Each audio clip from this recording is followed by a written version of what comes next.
Et si Dieu, dans son dessein insondable, avait délibérément laissé jaillir un courant prophétique vivifiant, loin de l'orbite occidentale et de ses certitudes théologiques? Un courant qui parle des signes imminents du retour avec une clarté et une précision que nous n'avions jamais osé concevoir. Qu'est-ce que l'Église, dans sa vision eurocentrée, aurait pu manquer, en se concentrant uniquement sur ses propres traditions? Pourquoi l'Éthiopie, cette ancienne nation d'Afrique orientale, préserve-t-elle jalousement des rouleaux sacrés, des écrits que d'innombrables fidèles occidentaux ignorent totalement? Quels signaux, répertoriés dans ces annales oubliées, sont en train de se manifester avec une récurrence et une force frappantes, précisément au sein de notre génération actuelle? Ce ne sont pas des interrogations anodines ou réconfortantes. Elles transpercent des siècles d'a priori solidement établis, remettant en cause l'identité de ceux qui détiennent les clés de l'interprétation biblique et l'endroit où nous devrions réellement diriger notre regard pour assembler le tableau le plus complet du retour du Christ. Mais voici la vérité stupéfiante que j'ai mise au jour lorsque j'ai plongé au cœur de la tradition biblique éthiopienne, dans ces sanctuaires millénaires. Ce qu'ils ont préservé n'est pas une simple collection de manuscrits antiques recouverts de poussière dans des bibliothèques monastiques. C'est une architecture prophétique dynamique, un cadre vivant, qui œuvre silencieusement à préparer le peuple de Dieu pour les temps de la fin, tandis que le reste du monde chrétien cherchait ailleurs, focalisé sur d'autres priorités. L'Église orthodoxe éthiopienne Tewahedo a maintenu le canon biblique le plus exhaustif de la chrétienté, 81 livres canoniques, face aux 66 auxquels la plupart d'entre nous ont été initiés.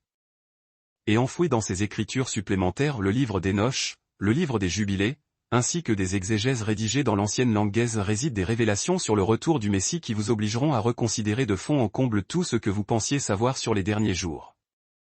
Il ne s'agit aucunement de se débarrasser de votre Bible actuelle, il s'agit plutôt d'achever la fresque, de rendre l'image prophétique complète. Imaginez que vous retrouviez les pièces manquantes d'un immense puzzle éschatologique, des fragments dispersés à travers les continents et les siècles, et enfin rassemblés. La tradition éthiopienne ne contredit pas l'écriture. Elle l'amplifie, elle lui donne de la résonance, elle en éclaire la profondeur. Elle comble ces lacunes qui ont laissé la chrétienté occidentale perplexe quant au calendrier exact, aux signes précis, et à ce qu'il faut réellement surveiller lorsque Jésus a annoncé son retour. Je devine l'objection de certains, pourquoi accorder notre confiance à des manuscrits originaires d'Éthiopie? Pourquoi nos institutions théologiques, nos séminaires, ne nous ont-ils jamais rien appris à ce sujet? Et c'est précisément là que réside l'essence de cette découverte.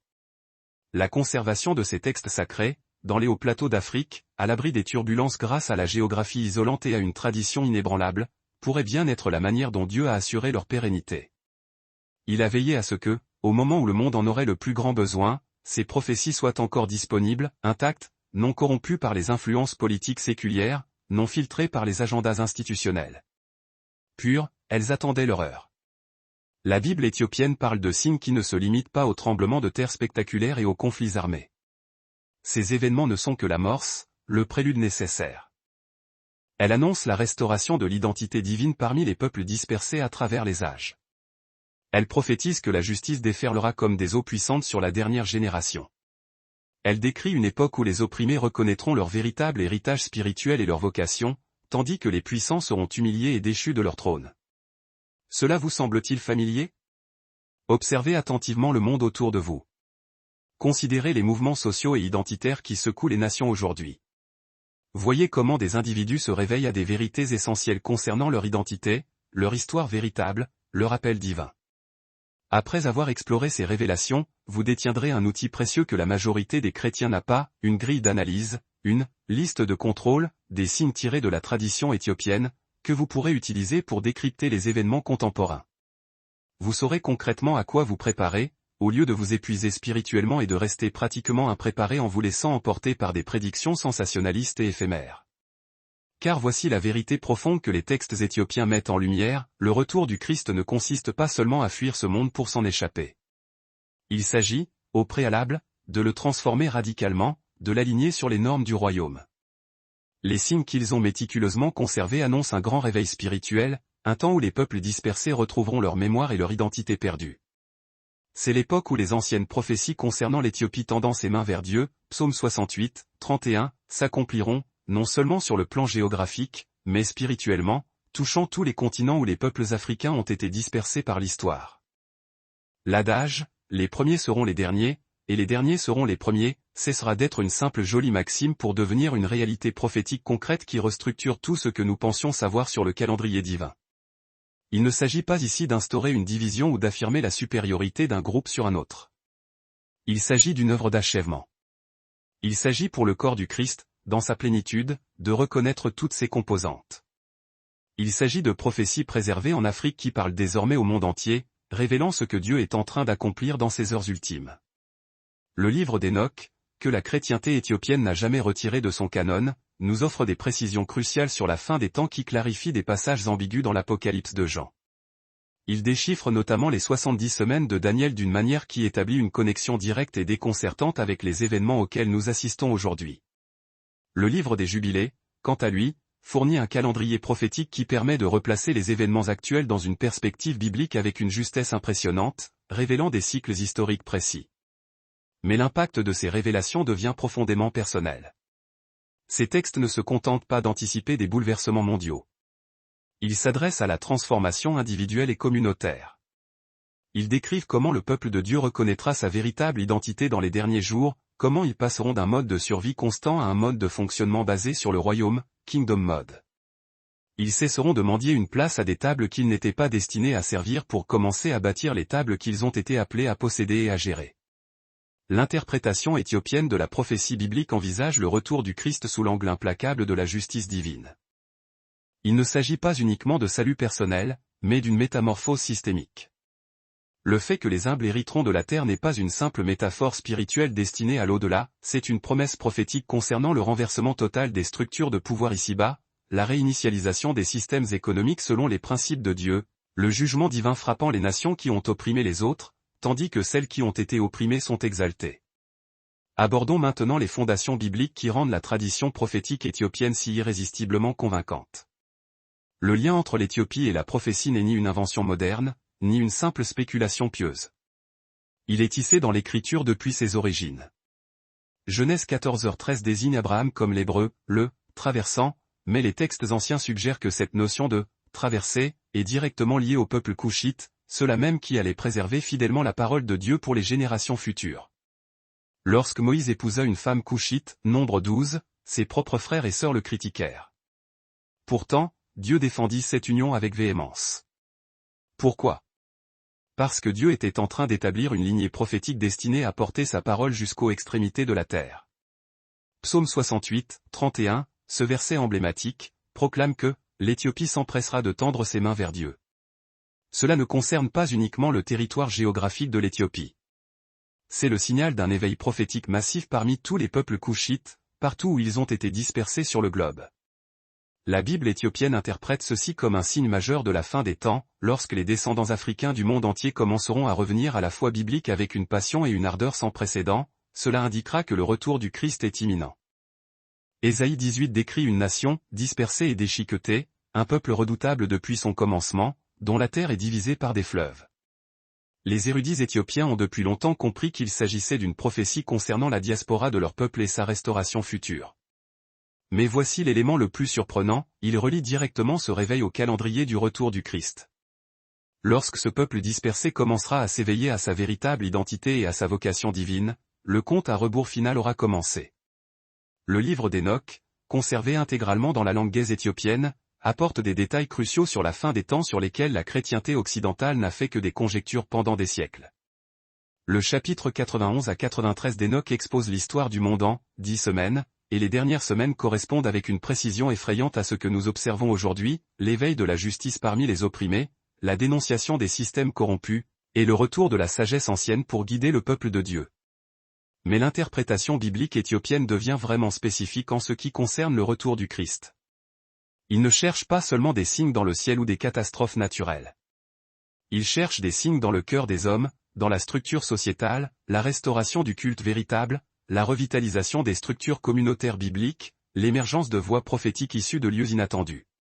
Tout cela se produisant simultanément sur terre alors que les peuples dispersés se remémorent leur alliance avec Dieu. La tradition éthiopienne enseigne que le retour du Christ sera précédé de ce qu'il nomme le grand éveil du reste.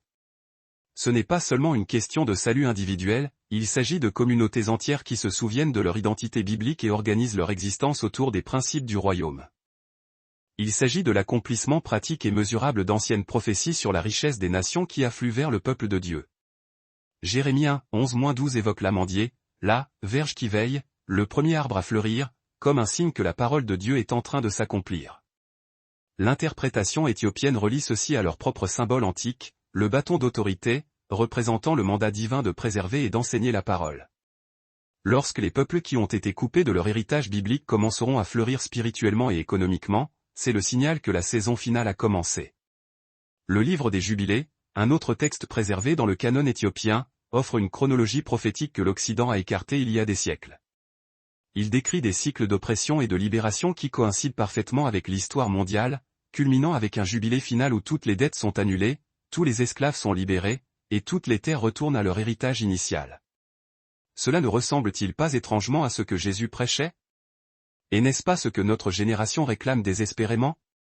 Daniel chapitre 7 décrit 4 bêtes représentant des empires mondiaux.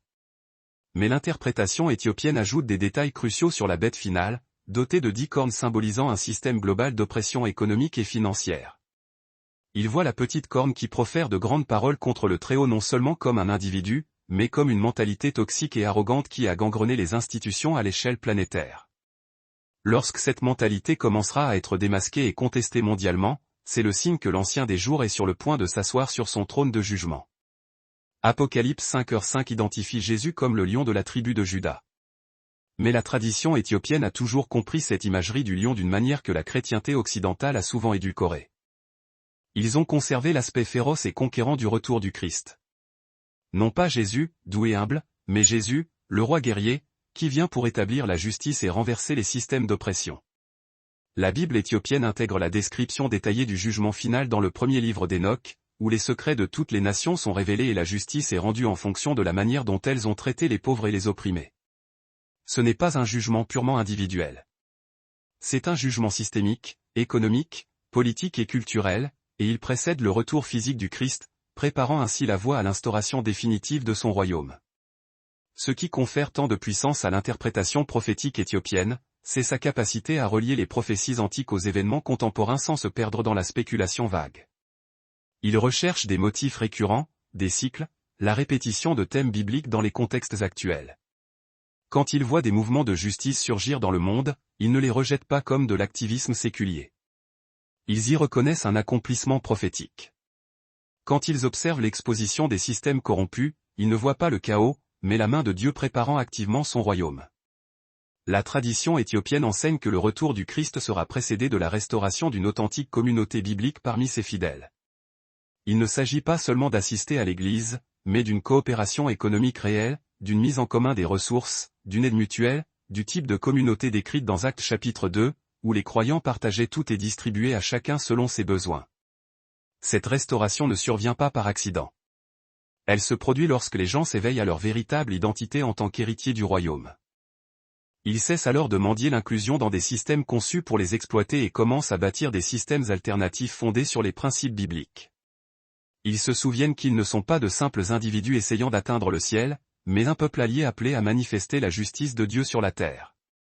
Les signes que la prophétie éthiopienne scrute ne sont pas uniquement des événements spectaculaires.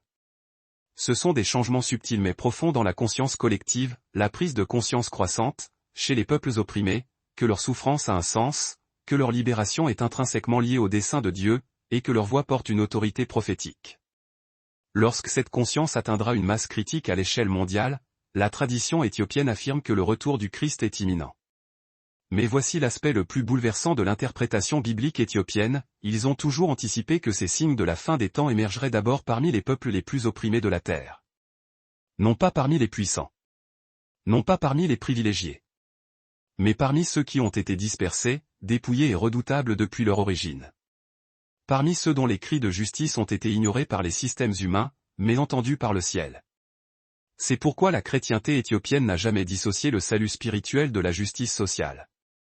Ils ont compris que le royaume de Dieu n'est pas seulement une question d'âmes individuelles allant au ciel. Il s'agit du ciel descendant sur terre. Il s'agit de la justice de Dieu établie de manière pratique et mesurable, transformant la façon dont les sociétés fonctionnent. La conservation de ces perspectives prophétiques dans la tradition éthiopienne n'était pas un hasard. Elle était providentielle. Dieu savait que lorsque le monde aurait le plus grand besoin de ces vérités, le christianisme institutionnel pourrait être trop compromis, trop acculturé au pouvoir pour les délivrer. Il les a donc préservés dans les hauts plateaux d'Afrique, protégés par la géographie et une culture indomptable, attendant le moment opportun pour être révélés au monde. Ce moment, c'est maintenant. Les signes que la prophétie éthiopienne guettait se manifestent mondialement. L'éveil est en cours. La restauration commence. Et le retour du Christ est plus proche que la majeure partie de l'Église ne le réalise, car elle cherchait les mauvais signes au mauvais endroit. Permettez-moi de vous dépeindre la manière dont ces manuscrits ancestraux ont survécu à des obstacles quasi insurmontables. Imaginez la scène. L'année est 615 après J.C. Les armées islamiques balaient l'Afrique du Nord, conquérant les territoires chrétiens de l'Égypte au Maroc. Les églises sont rasées. Les bibliothèques brûlent. Des siècles d'érudition biblique partent en fumée. Mais il existe un seul endroit que ces armées ne peuvent pas atteindre facilement, les forteresses montagneuses d'Éthiopie. Perchées dans les montagnes du Simien, dans des monastères taillés à même la roche solide, des moines éthiopiens copient des manuscrits à la lueur des bougies. Leur travail frôle l'obsession dévote. Ils ne préservent pas seulement les livres que tous les autres possèdent, mais aussi des textes que d'autres églises commençaient à remettre en question, à douter, puis à retirer de leur collection. Le livre d'Enoch, le livre des Jubilés, le premier Esdras, le second Esdras. Des livres contenant des prophéties jugées trop précises, trop politiquement dangereuses pour un christianisme confortable et en paix avec l'Empire. Ces hommes n'étaient pas de simples scribes effectuant une tâche routinière. Ils comprenaient qu'ils préservaient quelque chose de sacré, quelque chose dont le monde aurait un besoin vital dans les derniers jours. L'Église orthodoxe éthiopienne appelle ces écrits les « livres de la voie étroite ». Non pas parce qu'ils sont difficiles à comprendre, mais parce que peu de gens seraient disposés à marcher sur le chemin qu'ils décrivent, le chemin de la justice radicale, le chemin de la confrontation avec les systèmes corrompus, le chemin qui exige d'attendre de Dieu qu'il accomplisse réellement ses promesses de relever les opprimés et d'abattre les puissants. Tandis que la chrétienté européenne s'accommodait des structures impériales, la chrétienté éthiopienne préservait le cœur révolutionnaire de l'Évangile. Pendant que les églises occidentales interprétaient allégoriquement les prophéties de transformation sociale, les églises éthiopiennes les copiaient fidèlement, génération après génération, convaincus qu'un jour le monde aurait besoin de ces vérités oubliées. Et voici l'élément qui devrait faire battre le cœur de chaque croyant à la fois d'enthousiasme et de terreur, ces textes décrivent des signes du retour du Christ qui correspondent à notre moment actuel avec une précision stupéfiante. Non pas des généralités vagues sur les guerres et les tremblements de terre applicables à n'importe quelle époque, mais des phénomènes sociaux et spirituels spécifiques qui se produisent en ce moment même, dans notre génération, pour la première fois dans l'histoire humaine. Le livre d'Enoch décrit une période où les secrets des oppresseurs seront révélés soudainement et simultanément sur toute la terre. Des injustices cachées, qui opéraient dans l'obscurité depuis des générations, seront exposées à la lumière d'un seul coup. Regardez autour de vous. De Hollywood à Wall Street, des agences gouvernementales aux institutions religieuses, la corruption qui sévissait dans l'ombre depuis des décennies est démasquée quotidiennement. Enoch nomme cela « l'ouverture des livres », qui précède le jugement final. Mais voici l'aspect personnel. La tradition prophétique éthiopienne ne se contente pas de prédire ces révélations. Elle en explique le but. Elles ne se produisent pas pour générer le chaos, mais pour réveiller le peuple de Dieu, pour dissiper les illusions, pour forcer les croyants à choisir entre le compromis confortable et la fidélité coûteuse, entre être accepté par des systèmes corrompus ou être approuvé par un Dieu saint. Les manuscrits éthiopiens décrivent ce qu'ils appellent le « temps du choix », qui précède le retour du Christ. Une saison où chaque personne, chaque institution, chaque nation sera contrainte de révéler sa véritable allégeance. La neutralité devient impossible. Rester assis sur la clôture devient plus dangereux que de prendre position. Le terrain d'entente disparaît, et vous êtes soit en train de rassembler avec le Christ, soit en train de disperser. Ce n'est pas une théologie de tout repos. C'est une vérité qui vous confronte. La Bible éthiopienne a préservé des prophéties que le christianisme institutionnel trouvait trop menaçantes pour être enseignées. Des prophéties sur le renversement des systèmes économiques, sur les structures politiques jugées selon la manière dont elles ont traité les pauvres, sur les chefs religieux tenus responsables d'avoir éloigné les gens de la justice au lieu de les y conduire. Ésaïe 58, s'y demande, n'est-ce pas plutôt ici le jeûne que j'ai choisi, de délier les chaînes de la méchanceté, de dénouer les liens de la servitude, de renvoyer libres les opprimés, et que vous rompiez toutes sortes de jougs? L'interprétation éthiopienne relie ceci directement à la préparation des temps de la fin. La génération qui verra le Christ revenir ne sera pas reconnue pour la manière dont elle aura maintenu des traditions religieuses, mais pour l'efficacité avec laquelle elle aura brisé les systèmes d'oppression. C'est pourquoi la chrétienté éthiopienne n'a jamais séparé l'évangélisation de l'action sociale. Ils ont compris que prêcher l'évangile sans remettre en question l'injustice, c'est prêcher un autre évangile. Que d'appeler les gens au salut personnel tout en ignorant l'oppression systémique, c'est leur offrir la moitié du message du Christ. Que se préparer à son retour signifie se préparer à vivre sous sa justice dès maintenant. La préservation de ces intuitions prophétiques ne visait pas seulement à conserver de vieux livres. Il s'agissait de maintenir une perspective différente sur le caractère de Dieu et son calendrier. Le christianisme occidental a appris à attendre un Jésus qui viendrait le secourir des problèmes du monde. La chrétienté éthiopienne a conservé l'attente d'un Jésus qui résoudrait les problèmes du monde à travers son peuple. Le livre des Jubilés décrit des cycles de libération qui se répètent tout au long de l'histoire, progressant vers un jubilé final où tous les systèmes oppressifs s'effondrent simultanément et où la justice de Dieu est établie de manière permanente. Les érudits éthiopiens ont suivi ces cycles pendant des siècles, et ils convergent actuellement, cycles économiques, cycles politiques, cycles sociaux, cycles spirituels, tous pointant vers ce qu'ils appellent le « grand reset » de la justice divine. Mais il ne s'agit pas d'une attente passive. La tradition prophétique éthiopienne insiste sur le fait que le peuple de Dieu joue un rôle actif dans la préparation du retour du Christ. Non pas en construisant des abris anti-atomiques ou en stockant des provisions, mais en bâtissant des systèmes alternatifs basés sur les principes bibliques. En créant des réseaux d'entraide qui démontrent ce à quoi ressemble le royaume de Dieu en termes pratiques. En devenant la réponse aux prières des opprimés au lieu de se contenter de prier pour eux. Voici ce que révèlent les manuscrits éthiopiens, qui remettra en question tout ce que vous pensiez savoir sur la préparation des temps de la fin. La génération qui verra le retour du Christ ne sera pas caractérisée par la façon dont elle aura évité les problèmes du monde. Elle sera caractérisée par la façon dont elle les aura résolus efficacement selon les principes bibliques. Elle ne sera pas connue pour se cacher de la culture. Elle sera connue pour transformer la culture. La Bible éthiopienne inclut des prophéties du premier livre d'Enoch concernant une époque où la connaissance augmenterait de façon spectaculaire, mais où la sagesse diminuerait proportionnellement. Une époque où les gens auraient accès à plus d'informations que toute génération précédente, mais à moins de compréhension de la vérité. Où la technologie progresserait rapidement, mais où le développement moral déclinerait. Où la communication serait instantanée, mais où la communion serait rare. Cela vous dit quelque chose ? Nous vivons la première génération de l'histoire humaine dotée d'une technologie de communication instantanée mondiale. La première génération capable d'organiser des mouvements planétaires en temps réel. La première génération capable d'exposer la corruption simultanément sur tous les continents. La première génération capable de préserver et de transmettre instantanément la sagesse ancienne à des millions de personnes. Et selon l'interprétation prophétique éthiopienne, ceci n'est pas une coïncidence. C'est la providence divine. La technologie que les systèmes maléfiques utilisent pour contrôler les gens, Dieu l'utilise pour les réveiller. Les mêmes plateformes qui propagent les mensonges propagent la vérité. Les mêmes réseaux qui permettent l'oppression permettent la résistance. Les mêmes outils qui concentrent le pouvoir sont en train de démocratiser l'information. Ce renversement, cette manœuvre de jujitsu orchestrée par la providence divine, est exactement ce que la prophétie éthiopienne avait prédit pour la génération finale.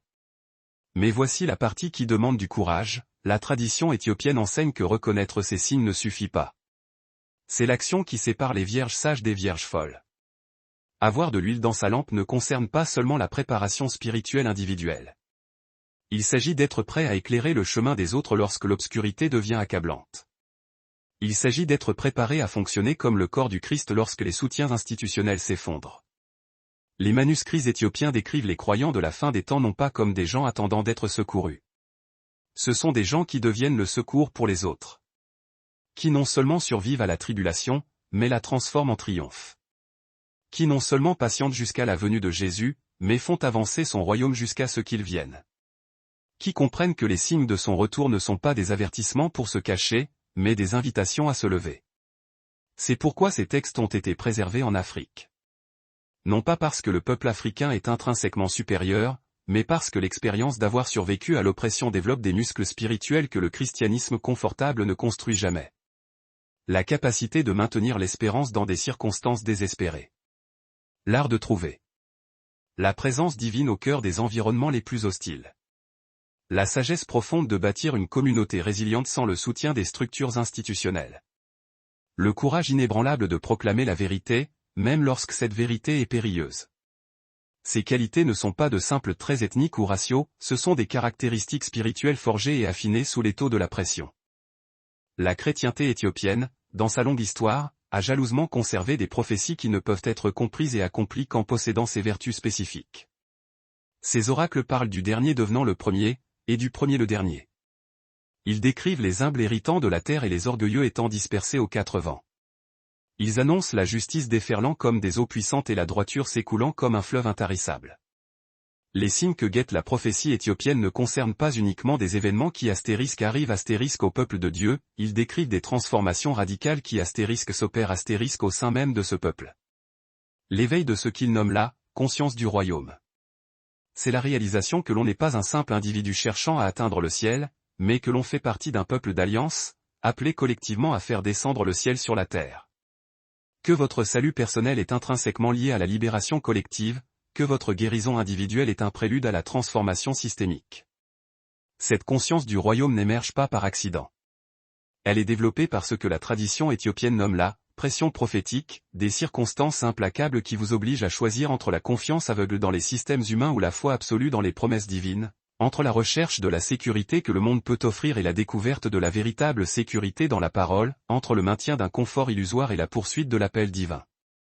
Et voici ce qui devrait faire bondir votre cœur d'une anticipation fervente, selon l'interprétation prophétique éthiopienne, cette pression s'intensifie actuellement à l'échelle planétaire. Les systèmes financiers, politiques et sociaux auxquels les gens faisaient confiance s'effondrent sous leur propre poids. Les institutions qui promettaient la sécurité se révèlent étonnamment vulnérables, incapables d'assurer la protection de leurs propres membres.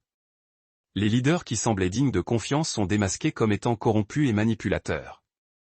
Ce n'est pas un chaos aléatoire ou une série de coïncidences malheureuses. C'est une orchestration prophétique minutieuse, conçue pour réveiller le reste fidèle et le préparer à accomplir sa vocation. La question n'est pas de savoir si ces signes sont réels, car l'évidence est là. La question est de savoir si vous avez les yeux pour les voir et les oreilles pour entendre ce que l'Esprit est en train de dire aux églises du monde entier. Êtes-vous prêt à vous défaire des interprétations tièdes et confortables qui vous maintiennent dans la passivité, pour embrasser des vérités exigeantes qui vous poussent à l'action? Êtes-vous prêt à cesser de simplement croire au retour du Christ et à commencer à vous y préparer d'une manière qui ait un impact réel et visible sur la société? C'est pourquoi les érudits bibliques éthiopiens ont identifié les 10 signes cruciaux indiquant que le retour du Christ est imminent. Lorsque vous examinerez combien de ces signes se manifestent avec force dans notre génération actuelle, vous comprendrez pourquoi ils croient que nous vivons le compte à rebours final. Signe numéro 1, l'éveil des peuples dispersés à leur identité véritable. Jérémie 31, 10 déclare, « Celui qui a dispersé Israël le rassemblera et le gardera, comme un berger garde son troupeau. » L'interprétation éthiopienne étend cela au-delà de l'Israël géographique, englobant tous les peuples de l'Alliance qui ont été dispersés sur toute la terre, souvent à la suite de la traite négrière ou de la colonisation. En ce moment même, nous assistons à des mouvements sans précédent de personnes découvrant leur héritage biblique, leur connexion à l'ancien Israël, leur vocation au sein de la famille de l'Alliance de Dieu. Cela ne se produit pas dans un seul endroit, mais simultanément à l'échelle mondiale, parmi des groupes de personnes qui ont été déconnectées de leurs racines spirituelles pendant des générations. Arrêtez-vous et méditez, y a-t-il eu un autre moment dans l'histoire humaine où tant de peuples dispersés se sont éveillés à leur identité biblique au même instant, où les tests génétiques, la recherche historique et la révélation spirituelle convergent pour aider les gens à comprendre qui ils sont réellement dans le plan divin? Signe numéro 2, la révélation des systèmes économiques de Babylone. Apocalypse 18h2 proclame, « Elle est tombée, Babylone la grande. Elle est devenue une habitation de démons. » La prophétie éthiopienne interprète cela comme l'exposition systématique et l'effondrement des structures économiques bâties sur l'exploitation, l'injustice et la dette usuraire. Nous assistons à cela en temps réel. La corruption financière qui opérait dans l'ombre depuis des décennies est mise en pleine lumière. L'inégalité économique, dissimulée derrière des systèmes complexes, est rendue visible aux yeux du commun des mortels. Les mécanismes d'extraction de richesses qui enrichissent le petit nombre au détriment du grand nombre sont exposés et contestés dans le monde entier. Regardez autour de vous, de la crypto-monnaie perturbant la banque traditionnelle aux mouvements sociaux exigeant la justice économique, en passant par les lanceurs d'alerte révélant la corruption des entreprises, l'ancienne Babylone économique qui semblait invincible montre désormais des fissures profondes dans ses fondations. Signe numéro 3, l'émergence de voix prophétiques issues de lieux inattendus. 1 Corinthiens 1h27 nous dit, « Mais Dieu a choisi les choses folles du monde pour confondre les sages, Dieu a choisi les choses faibles du monde pour confondre les fortes. » La tradition éthiopienne enseigne que dans les derniers jours, les voix prophétiques les plus puissantes ne proviendront pas des institutions religieuses établies et confortables, mais des marges, des personnes qui ont été ignorées, rejetées ou opprimées par ces mêmes institutions. Nous le voyons partout. De jeunes activistes prononçant des vérités que des politiciens chevronnés ne peuvent gérer. Des créateurs de contenu indépendants exposant des mensonges que les médias grand public refusent d'aborder. Des mouvements de base s'organisant plus efficacement que des organisations établies et bien financées. Les voix qui ébranlent les systèmes et réveillent les gens ne viennent pas des centres de pouvoir, mais des lieux que le pouvoir a tenté de réduire au silence. Arrêtez-vous et réfléchissez, combien de fois ces dernières années avez-vous entendu plus de vérité de quelqu'un que l'establishment qualifie de fou, que de quelqu'un qu'il qualifie de crédible? Signe numéro 4, la multiplication exponentielle de la connaissance et la diminution proportionnelle de la sagesse. Daniel 12h4 prophétise que, beaucoup courront ça et là, et la connaissance sera augmentée.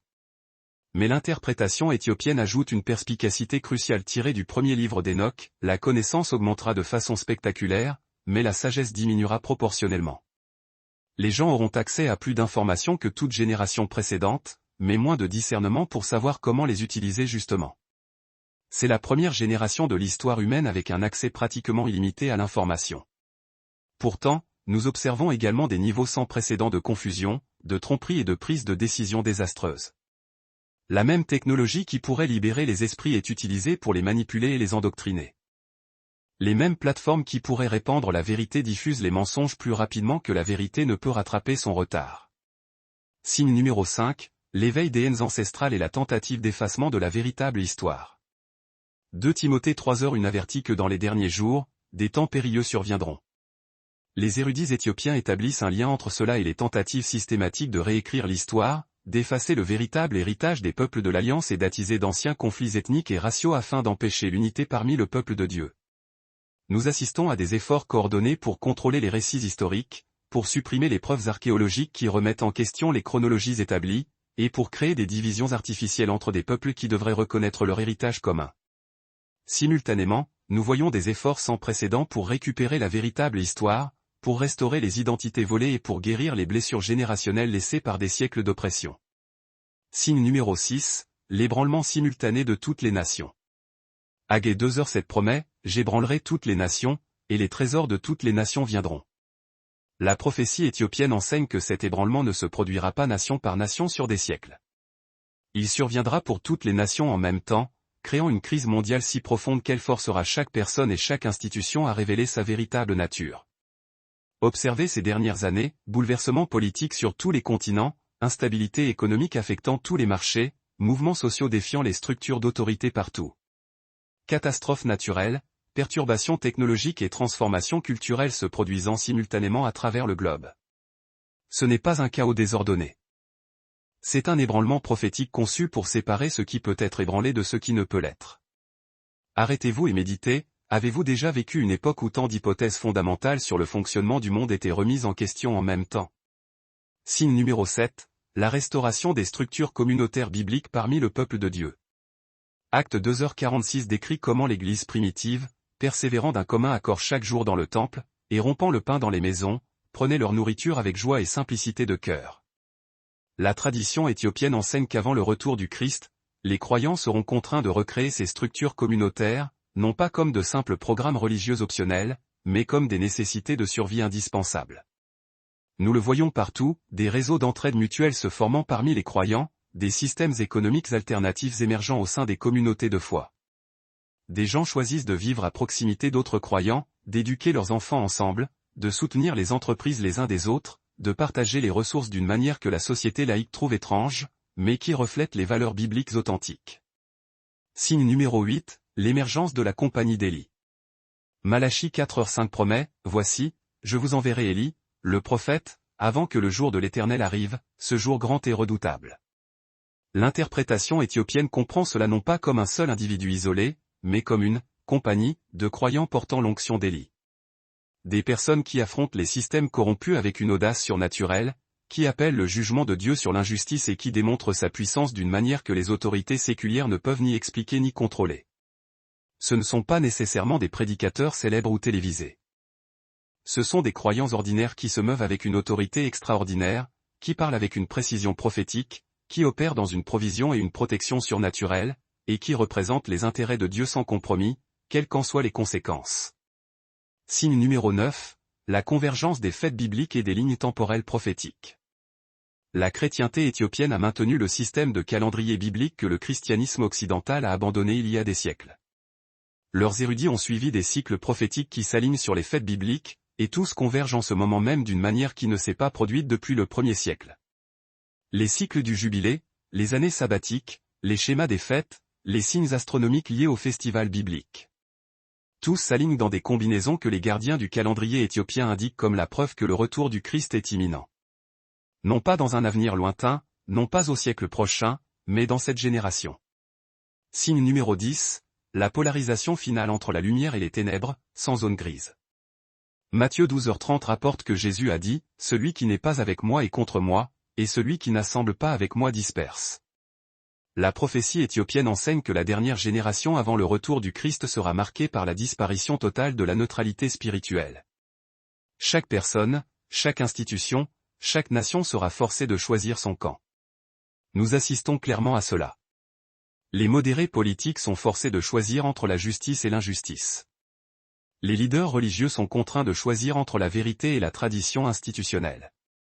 Les chefs d'entreprise doivent choisir entre le profit immédiat et les principes moraux. Il n'y a plus de terrain d'entente sûr. Vous êtes soit en train de rassembler avec le Christ, soit en train de disperser loin de lui. Et ce choix devient impossible à éviter. Arrêtez-vous et méditez sur ces 10 signes. Combien en êtes-vous témoin en ce moment, dans votre propre expérience?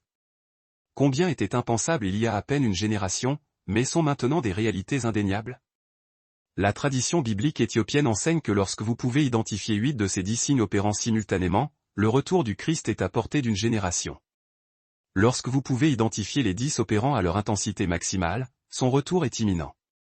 Comptez par vous-même. Que voyez-vous? Mais voici ce que la prophétie éthiopienne met en lumière. Là où la plupart des enseignements sur la fin des temps échouent, ces signes ne sont pas de simples prédictions sur ce qui va vous arriver. Ce sont des invitations divines à ce que vous êtes appelés à devenir. Ce ne sont pas des avertissements pour vous cacher du monde, mais des appels puissants à vous engager dans le monde avec l'autorité du royaume. Ce ne sont pas des motifs de peur, mais des raisons impérieuses d'être activés.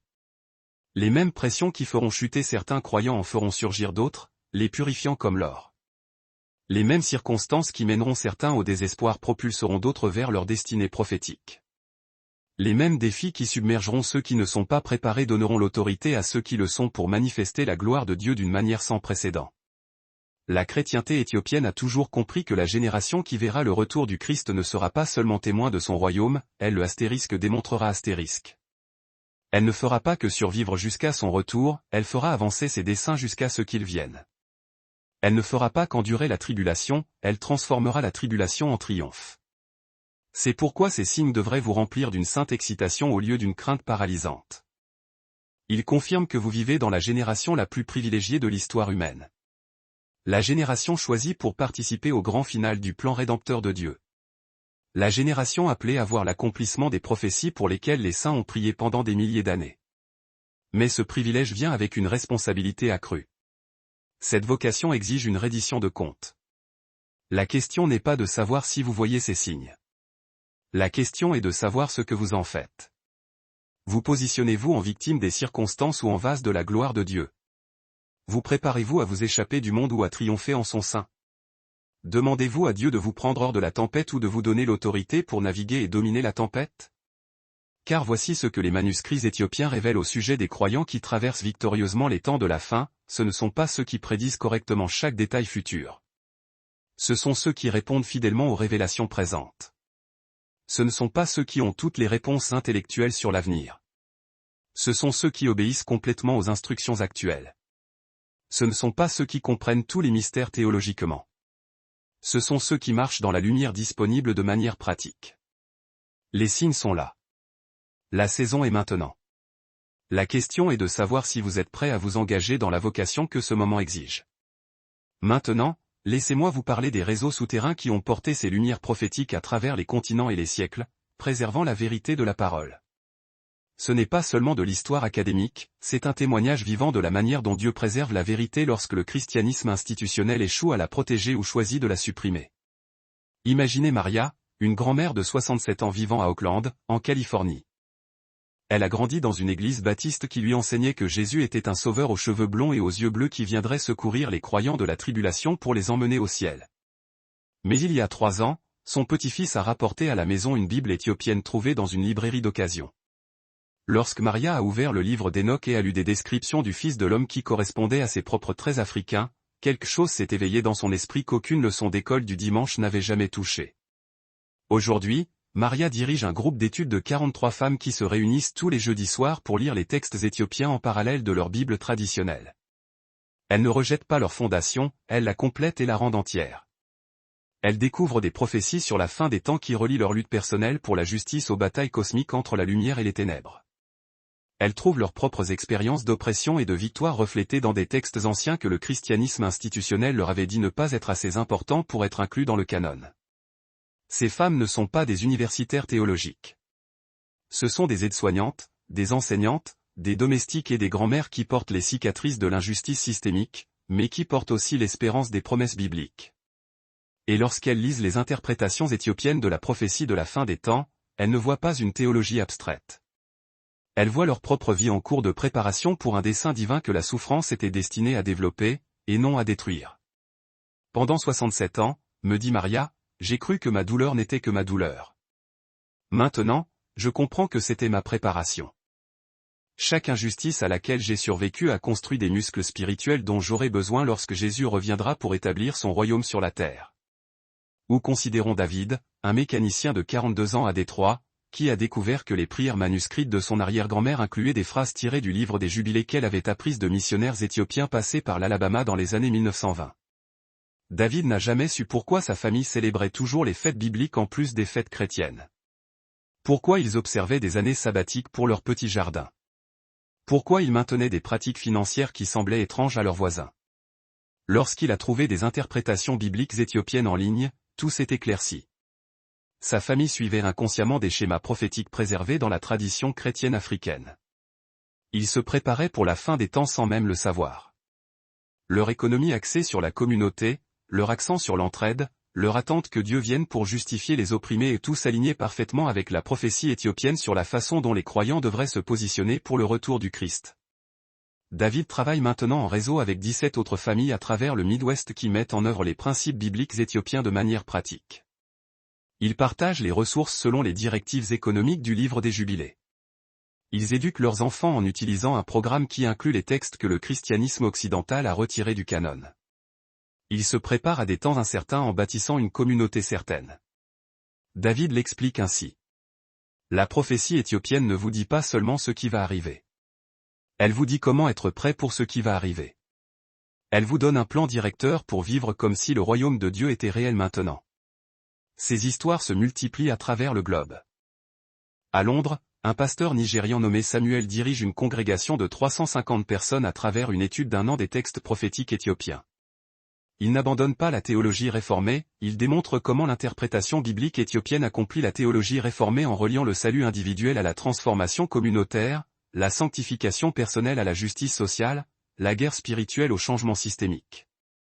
L'Église de Samuel a démarré cette entreprise au cours des 2 dernières années, toutes exploitées selon les principes bibliques préservés dans la tradition éthiopienne. Elles offrent un emploi aux membres qui luttaient dans des emplois laïques exigeant qu'ils compromettent leurs valeurs. Elles créent des systèmes économiques alternatifs qui démontrent à quoi ressemble le royaume de Dieu en termes pratiques et tangibles. À Sao Paulo, au Brésil, une femme nommée Anna a découvert que les traditions orales de sa famille concernant la fin des temps correspondaient précisément à la prophétie biblique éthiopienne. Sa grand-mère avait toujours enseigné que Jésus reviendrait lorsque les enfants dispersés se souviendraient de qui ils étaient et commenceraient à travailler ensemble pour la justice. Anna pensait que ce n'était que du folklore familial jusqu'à ce qu'elle retrouve les mêmes thèmes dans le livre d'Enoch, le livre des Jubilés et les commentaires éthiopiens sur la prophétie biblique. Anna coordonne maintenant un réseau de 47 familles à travers l'Amérique du Sud qui mettent en œuvre les pratiques bibliques éthiopiennes tout en conservant leurs expressions culturelles locales. Elles n'essaient pas de devenir éthiopiennes, elles apprennent de la préservation éthiopienne des vérités bibliques qui ont été perdues ou supprimées dans d'autres traditions chrétiennes. Ce ne sont pas des exemples isolés. C'est un mouvement profond. L'interprétation biblique éthiopienne se répand à travers des réseaux de croyants qui ont faim d'une prophétie qui se connecte à leur expérience vécue. Qui ont besoin d'une compréhension de la fin des temps qui les prépare à l'action, et non à la simple évacuation. Qui veulent une vérité biblique qui explique leur souffrance et leur vocation, et pas seulement leur salut individuel. Le fil conducteur dans tous ces témoignages est la transformation de la mentalité de victime à la mentalité du royaume. Ces croyants ont cessé de se considérer comme des personnes malchanceuses attendant d'être secourues et ont commencé à se voir comme des personnes choisies en cours de préparation pour une mission vitale. Ils ont cessé de demander pourquoi de mauvaises choses arrivent à de bonnes personnes et ont commencé à demander comment des circonstances difficiles préparent des personnes fortes pour des desseins importants. Ce changement de conscience est exactement ce que la prophétie éthiopienne annonce pour la génération qui verra le retour du Christ, l'éveil du reste à sa véritable identité et vocation. La reconnaissance que leurs luttes personnelles sont liées à des desseins cosmiques. La compréhension que leur guérison individuelle est intrinsèquement liée à la transformation systémique de la société. Mais voici ce qui rend ces témoignages si puissants. Ces croyants ne se contentent pas d'étudier les textes éthiopiens de manière académique. Ils mettent en œuvre les principes éthiopiens de manière pratique et visible. Ils ne lisent pas seulement sur la communauté biblique, ils bâtissent activement la communauté biblique. Ils n'apprennent pas seulement la justice économique, ils la pratiquent en affaires. Ils ne font pas que comprendre les signes prophétiques, ils deviennent eux-mêmes des signes prophétiques. Un homme d'affaires à Atlanta nommé Marcus a utilisé les principes bibliques éthiopiens pour restructurer son entreprise selon les directives de l'année du jubilé. Tous les 7 ans, il annule toutes les dettes des employés, redistribue les bénéfices également entre tous les travailleurs et donne à chacun la possibilité de partir avec tous les avantages ou de rester avec des parts de propriété accrues. Il fait cela depuis 14 ans, et son entreprise n'a jamais été plus rentable ni plus pacifique. Marcus affirme. L'interprétation biblique éthiopienne m'a montré que les principes économiques de Dieu ne sont pas uniquement destinés au ciel. Ils fonctionnent mieux que l'économie séculière ici même sur Terre. Mon entreprise est devenue une démonstration prophétique de la façon dont la société fonctionnera lorsque Jésus reviendra. Une enseignante à Chicago nommée Jennifer a intégré l'histoire biblique éthiopienne dans son programme et a vu la performance scolaire et les problèmes de comportement de ses élèves s'améliorer de façon spectaculaire. Lorsque les enfants ont compris leur lien avec le récit biblique, lorsqu'ils se sont vus comme faisant partie du peuple de l'Alliance de Dieu plutôt que comme des victimes des circonstances historiques, toute leur approche de l'apprentissage et de la vie a changé. Jennifer explique. L'interprétation biblique éthiopienne a donné à mes élèves une histoire différente sur qui ils sont et pourquoi ils sont ici. Au lieu de se voir comme des descendants d'esclaves, ils ont commencé à se voir comme des descendants de rois et de reines qui ont été choisis pour démontrer le royaume de Dieu dans la dernière génération. Ces transformations ne se produisent pas parce que les textes bibliques éthiopiens contiennent des formules magiques. Elles se produisent parce que ces textes préservent des vérités bibliques que le christianisme institutionnel a aseptisées, domestiquées ou ignorées. Des vérités sur le cœur de Dieu pour la justice. Des vérités sur le lien intrinsèque entre le salut spirituel et la transformation sociale. Des vérités sur le rôle de la souffrance dans le développement de l'autorité du royaume. Des vérités sur l'application pratique des principes bibliques à l'économie, à la politique, et à la vie quotidienne. Éducative et communautaire. L'Église orthodoxe éthiopienne a maintenu ces vérités, non pas parce qu'elles étaient éthiopiennes, mais fondamentalement parce qu'elles étaient bibliques. Elle les a préservées à travers les siècles, les pressions géographiques et les traditions, là où les contraintes politiques avaient poussé d'autres communautés chrétiennes à se compromettre ou à se conformer aux exigences du pouvoir séculier. Aujourd'hui, alors que nous approchons des temps de la fin, des croyants de toutes origines ethniques et culturelles sont en train de découvrir que ces vérités, jalousement conservées, leur fournissent le cadre spirituel précis nécessaire pour naviguer dans les circonstances actuelles avec une foi inébranlable plutôt qu'une peur paralysante. Mais voici l'aspect le plus fondamental de ces témoignages qui affluent, ces croyants ne trouvent pas seulement un réconfort personnel dans l'interprétation biblique éthiopienne, ils découvrent une vocation collective profonde. Ils ne reçoivent pas seulement des bénédictions individuelles isolées, ils sont en train d'édifier une force communautaire. Ils ne préparent pas uniquement leur propre famille pour le retour du Christ, ils préparent activement leurs communautés entières à manifester son royaume ici et maintenant. C'est exactement ce que la prophétie éthiopienne a annoncé pour la génération finale. Les peuples d'alliance dispersés se souviendront de leur véritable identité et de leur appel sacré. Ils cesseront de mendier l'inclusion dans des systèmes conçus dès le départ pour les exploiter et commenceront à ériger des systèmes pensés pour émanciper les autres. Ils arrêteront d'attendre passivement que quelqu'un d'autre crée le changement qu'ils désirent voir et deviendront eux-mêmes le changement qu'ils veulent incarner. Les témoignages continuent d'affluer. De l'Australie au Canada, en passant par l'Afrique du Sud et les Caraïbes, les fidèles découvrent l'interprétation biblique éthiopienne et réalisent qu'elle apporte les pièces manquantes aux énigmes prophétiques qu'ils tentaient de résoudre depuis des années, éclairant enfin les zones d'ombre. Elle explique pourquoi leurs églises leur semblaient spirituellement incomplètes et pourquoi leurs prières pour la justice sociale semblaient rester sans réponse tangible. Elle révèle de façon percutante pourquoi leurs expériences d'oppression n'étaient en réalité qu'une préparation douloureuse mais nécessaire à l'exercice de l'autorité divine. Plus important encore, elle leur démontre qu'ils ne sont pas en retard dans le plan de Dieu. Ils arrivent exactement au bon moment. Ils ne sont pas en train de manquer l'action véritable. Ils sont l'action véritable. Ils n'attendent pas que l'histoire commence. Ils vivent le chapitre culminant où tout ce que Dieu a préparé depuis des générations s'assemble finalement dans la puissance, le dessein et l'accomplissement prophétique. Maintenant, nous devons aborder la question de la suppression systématique qui a maintenu ces vérités dans l'ombre pendant si longtemps. Comprendre comment l'interprétation biblique éthiopienne a été marginalisée aide à expliquer pourquoi le christianisme dominant s'est montré si terriblement mal préparé face aux signes que nous observons aujourd'hui. Les racines de cette suppression remontent au concile de Nicée en 325 après J.C., mais pas de la manière dont la plupart des gens l'imaginent. L'enjeu n'était pas seulement de savoir quel livre devait appartenir au canon biblique. Il s'agissait de déterminer quelle interprétation du christianisme deviendrait la religion officielle et institutionnelle de l'Empire romain. Et soyons clairs, la version du christianisme qui plaisait aux intérêts impériaux romains était radicalement différente de celle qui préservait les prophéties bibliques révolutionnaires concernant la justice et le renversement des systèmes d'oppression. Lorsque Constantin a légalisé le christianisme, il n'a pas simplement accepté une religion. Il a domestiqué un mouvement subversif. L'évangile qui avait été une bonne nouvelle pour les pauvres, une libération pour les opprimés et un jugement pour les dirigeants corrompus, a soudainement dû devenir compatible avec le statut de religion de ces mêmes dirigeants corrompus. Cela a exigé une édition théologique créative, considérable. Des livres tels qu'Enoch et Jubilé contenaient beaucoup trop de prophéties spécifiques sur le jugement de Dieu contre les systèmes économiques injustes. Trop de déclarations claires sur sa préférence marquée pour les pauvres au détriment des puissants. Trop de descriptions détaillées de la façon dont les royaumes terrestres seraient renversés lors de l'établissement du royaume des cieux. Ces textes rendaient impossible la prédication d'un évangile confortable qui exhortait les gens à faire preuve de patience face à l'injustice et à attendre le ciel pour que les choses soient rétablies. Ils furent donc progressivement retirés du canon dans la majorité des communautés chrétiennes, non pas parce qu'ils contredisaient d'autres livres bibliques, mais parce qu'ils clarifiaient ces autres livres d'une manière qui mettait directement au défi le pouvoir impérial. L'Église orthodoxe éthiopienne a résisté à cette colonisation théologique car elle était géographiquement isolée des pressions politiques romaines et culturellement indépendante de l'autorité religieuse européenne naissante. Mais la suppression ne s'est pas arrêtée à la formation du canon. Pendant les 16 siècles suivants, le christianisme européen a œuvré systématiquement pour marginaliser toute interprétation biblique qui reliait le salut spirituel à la transformation sociale effective.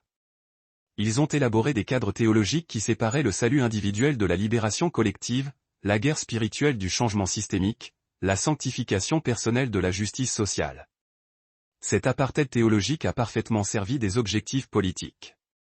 Il a produit des chrétiens passionnés par l'idée d'atteindre le ciel, mais passifs quant à la transformation de la terre. Des croyants qui priaient avec ferveur pour une percée personnelle, mais restaient silencieux face à l'effondrement systémique. Des fidèles qui croyaient en la puissance de Dieu pour changer les cœurs, mais doutaient de sa puissance pour changer les systèmes établis. La préservation de l'interprétation biblique éthiopienne est devenue, de fait, un acte de résistance contre cette colonisation intellectuelle. Le christianisme éthiopien a maintenu le cœur révolutionnaire de l'Évangile tandis que le christianisme européen le domestiquait pour la consommation impériale. Ils ont conservé les textes que d'autres églises avaient retirés. Ils ont préservé les interprétations que d'autres traditions avaient abandonnées. Ils ont maintenu l'attente que le retour du Christ apporterait une justice pratique et concrète, et pas seulement un salut spirituel éthéré. C'est pourquoi l'interprétation biblique éthiopienne menace le christianisme institutionnel même aujourd'hui. Elle révèle la quantité de contenu révolutionnaire qui a été édulcoré ou censuré dans l'enseignement chrétien dominant. Elle montre comment les prophéties sur la fin des temps ont été aseptisées pour en supprimer les implications sociales et économiques dérangeantes. Elle démontre que ce que de nombreuses églises appellent « orthodoxie biblique » n'est en réalité qu'une accommodation théologique aux structures de pouvoir injustes. La suppression est devenue encore plus systématique durant la période coloniale, lorsque les chrétiens européens ont rencontré le christianisme éthiopien. Ils n'ont pas célébré la découverte d'une église qui avait préservé d'anciens textes bibliques. Au lieu de cela, ils l'ont critiqué pour avoir inclus des livres apocryphes que le christianisme européen avait retirés par choix politique. Ils n'ont pas reconnu que les chrétiens éthiopiens auraient pu maintenir des vérités que les chrétiens européens avaient perdues. Ils ont présumé que toute différence théologique devait nécessairement représenter une erreur éthiopienne plutôt qu'une omission européenne. Cette mentalité coloniale a infecté les missions chrétiennes, l'éducation chrétienne et l'édition chrétienne pendant des siècles. L'interprétation biblique éthiopienne a été rejetée comme étant primitive, syncrétique ou hérétique. La simple préservation des anciens textes bibliques a été traitée comme une preuve d'arriération théologique plutôt que de fidélité théologique. L'ironie est saisissante. L'Église qui a maintenu le canon biblique le plus complet de la chrétienté était critiquée par des églises qui avaient réduit leur propre canon pour des raisons politiques. La tradition qui a préservé les prophéties bibliques les plus révolutionnaires était accusée de s'éloigner de la vérité biblique par des traditions qui avaient domestiqué ces mêmes prophéties pour garantir leur acceptation sociale. Cette suppression n'était pas seulement académique, elle a eu des conséquences pratiques dévastatrices. Elle a laissé le christianisme occidental dans un état d'impréparation totale face aux événements actuels que la prophétie éthiopienne avait prédits il y a des siècles. Elle a créé des cadres théologiques incapables de relier l'éveil spirituel au mouvement de justice sociale. Elle a produit un enseignement sur la fin des temps qui se concentrait sur l'évasion hors du monde, l'enlèvement, plutôt que sur la transformation du monde. Plus tragiquement, elle a séparé des millions de croyants des interprétations bibliques qui auraient pu les préparer à leur véritable appel dans cette génération. Des croyants qui auraient pu développer une conscience du royaume ont été maintenus dans une simple conscience de survie. Des croyants qui auraient pu se préparer à une assignation prophétique ont été enseignés à prier pour une évacuation prophétique. Des croyants qui auraient pu édifier des systèmes alternatifs ont reçu l'ordre d'endurer les systèmes corrompus existants. Mais voici ce sur quoi les suppresseurs n'avaient pas compté.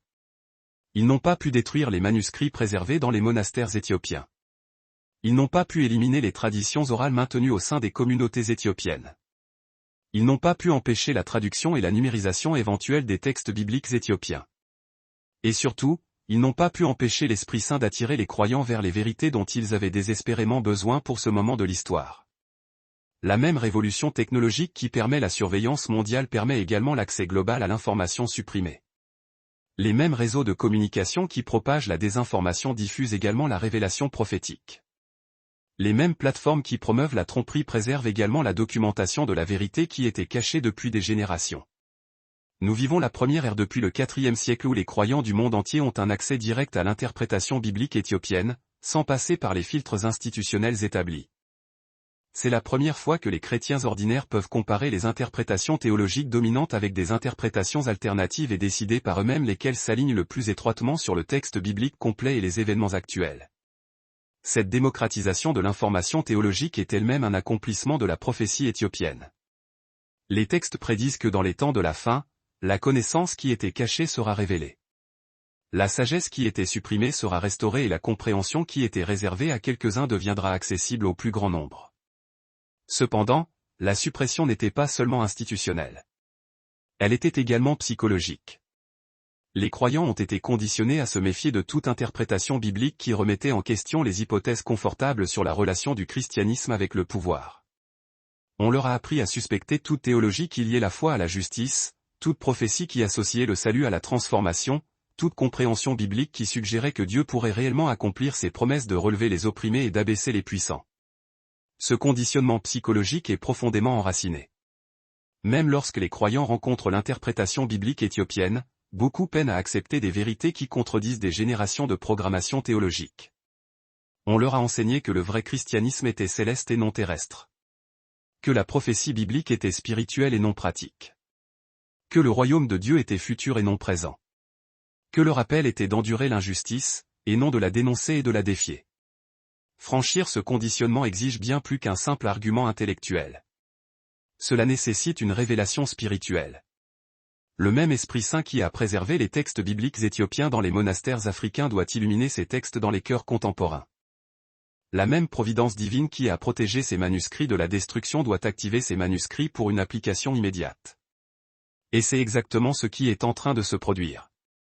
Des croyants à travers le monde sont en train d'expérimenter ce qu'ils décrivent comme des écailles qui tombent de leurs yeux lorsqu'ils découvrent l'interprétation biblique éthiopienne.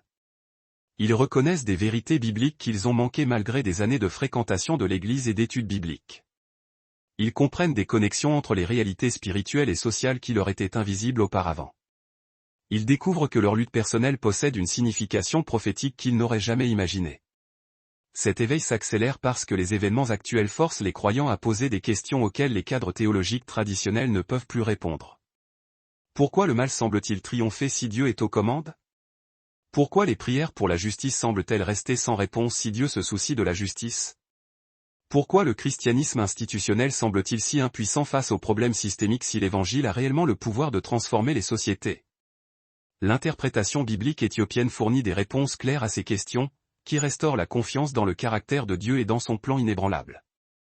Elle explique que Dieu n'est pas absent de la lutte pour la justice, il l'orchestre secrètement. Elle révèle que les prières pour la justice ne sont pas ignorées, elles reçoivent une réponse qui exige du discernement pour être reconnue. Elle démontre que le christianisme n'est pas impuissant à transformer les sociétés, mais que le christianisme institutionnel a simplement enseigné une version domestiquée du christianisme, conçu pour servir le pouvoir plutôt que pour le contester. La suppression touche à sa fin non pas parce que les institutions changent leur position dogmatique, mais parce que les individus accèdent à des informations que les institutions ne peuvent plus contrôler ni filtrer. La vérité sur l'interprétation biblique éthiopienne se propage par des réseaux qui contournent les gardiens traditionnels. Les croyants partagent des manuscrits, des traductions, des commentaires et des témoignages via des plateformes que les autorités religieuses ne peuvent ni surveiller ni manipuler. Cette restauration populaire de l'interprétation biblique supprimée est elle-même un signe du retour imminent du Christ. La prophétie éthiopienne enseigne que dans la génération finale, la vérité qui était cachée sera révélée pour préparer le reste à son appel. La connaissance qui était supprimée sera restaurée pour équiper les croyants pour leur assignation de la fin des temps. La compréhension qui était marginalisée deviendra la norme pour éveiller l'Église à son objectif prophétique. Les suppresseurs pensaient qu'ils protégeaient la stabilité institutionnelle en retirant le contenu biblique révolutionnaire. Au lieu de cela, ils ont créé un vide qui a laissé le christianisme vulnérable aux défis même auxquels il aurait dû être préparé à faire face. Ils pensaient rendre l'Évangile plus acceptable en le rendant moins menaçant. Au lieu de cela, ils l'ont rendu moins efficace en le rendant incomplet. Aujourd'hui, les conséquences se manifestent. Les signes prédits par la prophétie éthiopienne se manifestent à l'échelle mondiale. Les défis auxquels l'interprétation biblique éthiopienne préparait les croyants confrontent chaque communauté chrétienne. Les vérités qui ont été supprimées s'avèrent être exactement les vérités dont cette génération a besoin pour naviguer dans les circonstances actuelles avec la foi au lieu de la peur, avec un but au lieu de la panique, avec l'autorité au lieu de l'anxiété. L'ère de la suppression s'achève. L'ère de la restauration a commencé. La question est de savoir si vous allez participer activement à cette restauration ou rester piégé dans les limitations paralysantes que la suppression a créées. Permettez-moi maintenant de vous parler directement de votre identité et de votre appel dans ce moment prophétique décisif. Car l'interprétation biblique éthiopienne n'explique pas seulement ce que Dieu fait dans le monde. Elle révèle qui vous êtes dans le plan de Dieu et pourquoi vous êtes né pour un temps comme celui-ci. Vous êtes les héritiers d'un flux prophétique plus ancien, non pas d'une révélation nouvelle qui contredirait l'Écriture, mais d'une révélation ancienne qui la complète et lui donne son sens plein. La tradition biblique éthiopienne que vous découvrez n'est pas une invention récente. C'est une préservation ancienne et inviolée. Ces textes étaient déjà anciens lorsque le christianisme européen était encore jeune. Ces interprétations étaient déjà matures lorsque la théologie occidentale était encore en développement.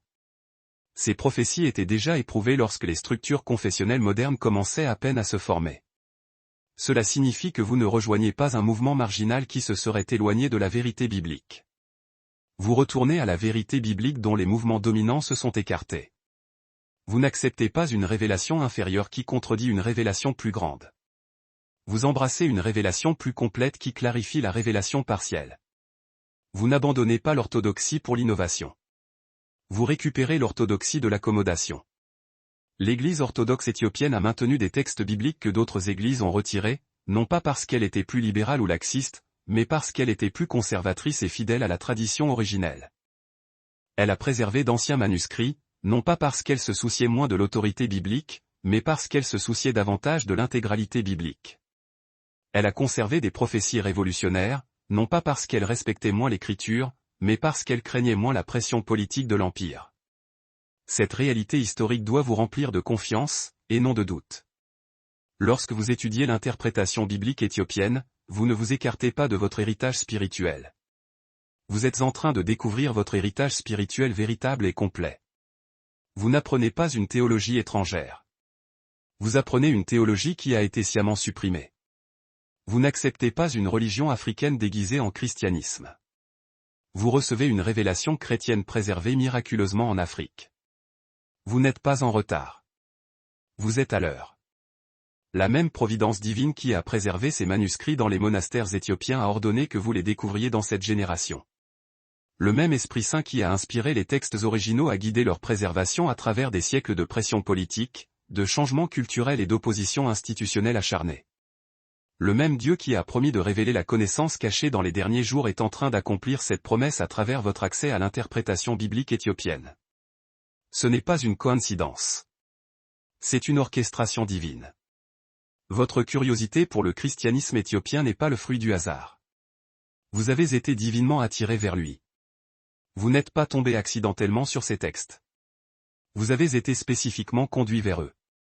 Vous n'êtes pas simplement intéressé par ce matériel. Vous avez une faim spirituelle pour ce matériel, car votre âme reconnaît une vérité que votre esprit commence seulement à saisir. Le moment de votre découverte s'aligne parfaitement sur le calendrier prophétique préservé dans la tradition éthiopienne. Vous trouvez ces vérités précisément au moment où vous en avez besoin pour naviguer dans les circonstances actuelles chaotiques. Vous accédez à cette compréhension exactement au moment où les événements mondiaux exigent le type de cadre biblique que seule la prophétie éthiopienne peut fournir. Vous recevez cette révélation au moment de l'histoire où elle devient une nécessité pratique, et non plus un simple intérêt académique ou historique. Vous êtes un peuple de retour, non de retraite. L'interprétation biblique éthiopienne vous appelle à revenir aux anciens sentiers de la vérité, et non à vous retirer lâchement des défis actuels. Revenez à la vérité biblique complète, et non à fuir la controverse théologique. Revenez à l'évangile révolutionnaire, et non à vous dérober à la responsabilité sociale. Revenez à la conscience du royaume, et non à vous soustraire à l'appel prophétique. Ce retour n'est pas un mouvement en arrière. C'est un mouvement vers l'avant, propulsé par la sagesse ancienne. C'est un avancement guidé par les plans originaux. C'est un progrès éclairé par les principes fondamentaux. Vous ne retournez pas en arrière pour vivre dans le passé. Vous y retournez pour récupérer des outils essentiels pour l'avenir. Vous ne revenez pas pour échapper aux réalités actuelles. Vous y revenez pour transformer ces réalités.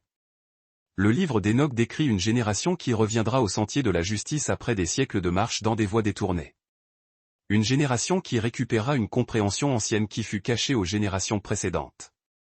Une génération qui combinera la sagesse ancienne avec les nouvelles circonstances pour produire des démonstrations sans précédent de la puissance et du dessein de Dieu. Vous êtes cette génération. Vous êtes l'accomplissement des prophéties pour lesquelles les chrétiens éthiopiens ont prié durant des siècles. Vous êtes la réponse aux pétitions que les moines éthiopiens ont offertes en copiant des manuscrits à la lueur des bougies dans les monastères de montagne. Vous êtes la raison pour laquelle ces textes ont été préservés à travers les invasions, les persécutions et les pressions culturelles qui ont détruit des bibliothèques et dispersé des communautés à travers les continents. Mais le retour exige la reconnaissance. Vous devez reconnaître que vous ne découvrez pas ces vérités par accident. Vous récupérez ces vérités par assignation divine. Vous n'apprenez pas ce matériel pour votre édification personnelle isolée. Vous recevez cette révélation pour une activation prophétique collective. Vous n'étudiez pas l'interprétation biblique éthiopienne pour devenir plus informé. Vous embrassez l'interprétation biblique éthiopienne pour être transformé de fond en comble. Cette reconnaissance change la façon dont vous recevez l'information. Au lieu de la traiter comme une donnée historique intéressante, vous la recevez comme votre héritage spirituel personnel. Au lieu de l'évaluer comme une théorie théologique, vous l'embrassez comme une réalité spirituelle pratique. Au lieu de l'analyser comme une curiosité culturelle, vous l'acceptez comme un appel divin qui vous concerne. Vous êtes les héritiers de promesses d'alliance que le christianisme institutionnel vous a dit être interprété spirituellement, mais que le christianisme éthiopien a maintenu devoir être accompli littéralement. Des promesses sur les humbles héritants de la terre. Des promesses sur les derniers étant les premiers. Des promesses sur la justice déferlant comme des eaux puissantes.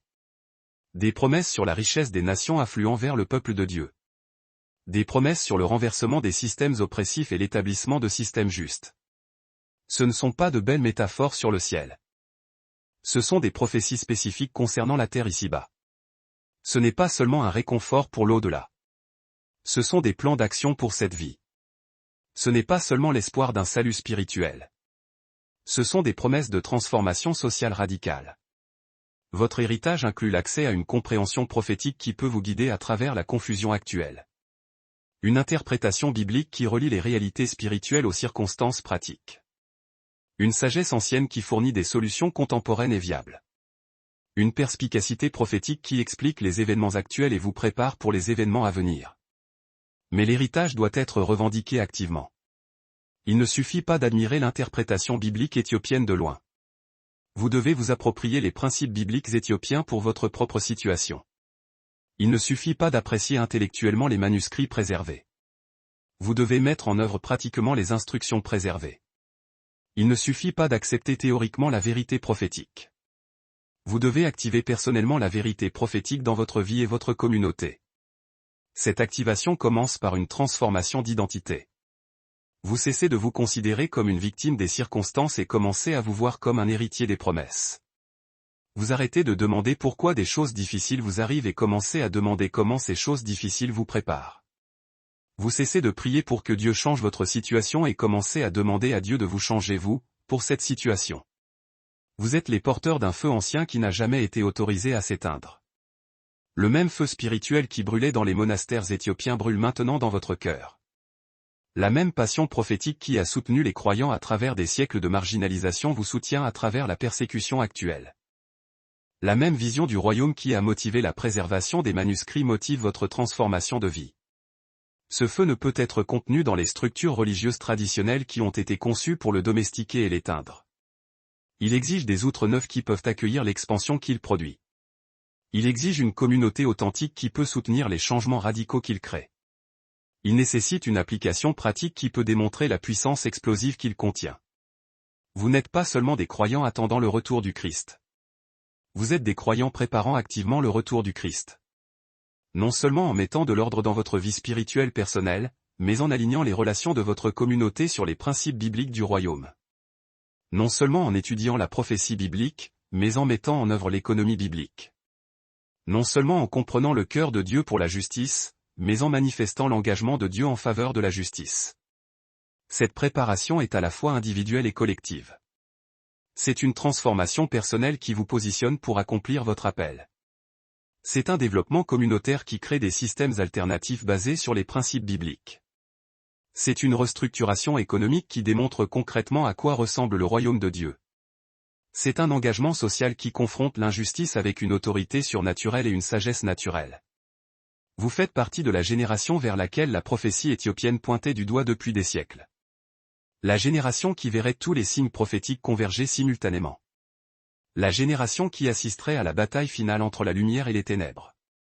La génération qui participerait activement à l'établissement du royaume de Dieu sur la terre, comme il est au ciel.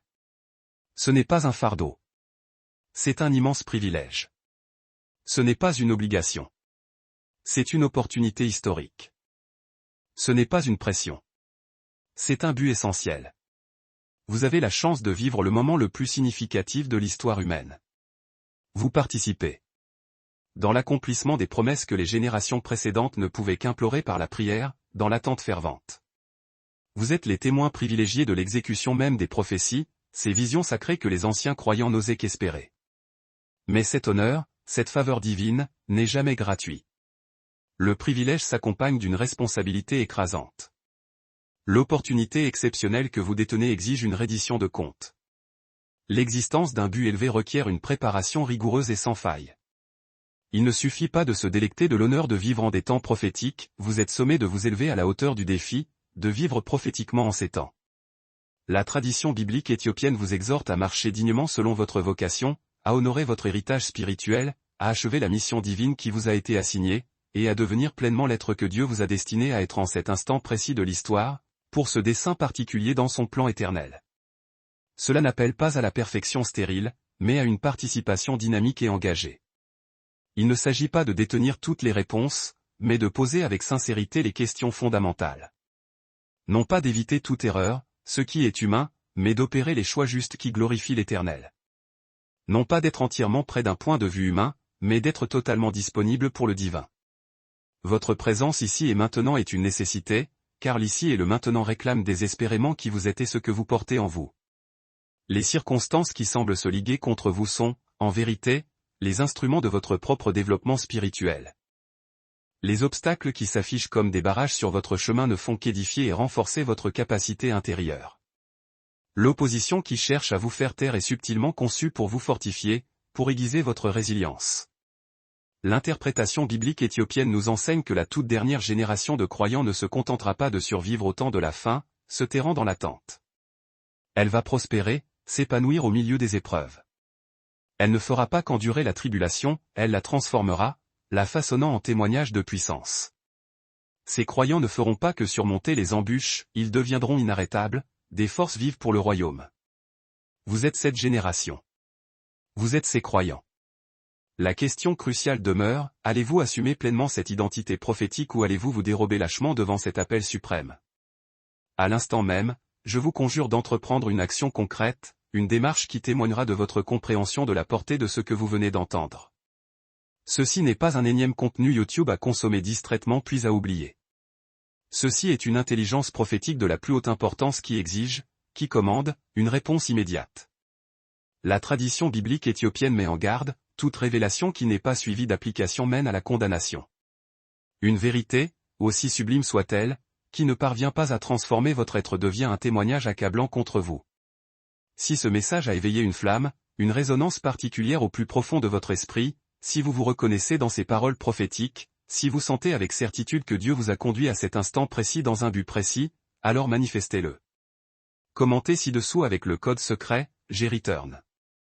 Ceci n'est pas un simple engagement superficiel envers la chaîne. C'est une déclaration solennelle de votre ferme engagement à poursuivre la vérité biblique intégrale, celle que le christianisme éthiopien a précieusement conservée à travers les âges. En tapant GReturn, vous affirmez être prêt à retrouver les sentiers antiques, ceux qui mènent directement à la réalisation de votre destinée prophétique.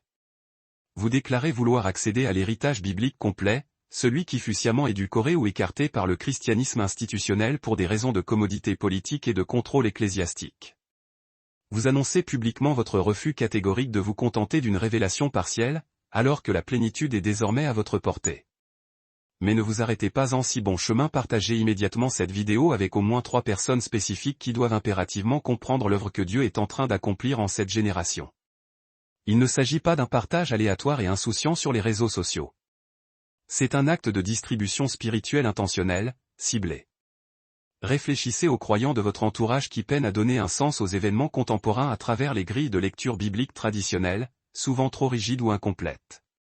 Considérez les membres de votre famille qui posent des questions cruciales sur la foi et la justice auxquelles leurs propres assemblées ne peuvent fournir de réponses satisfaisantes. Identifiez ces amis qui ressentent l'appel de Dieu vers quelque chose de plus profond, mais ignorent où le chercher.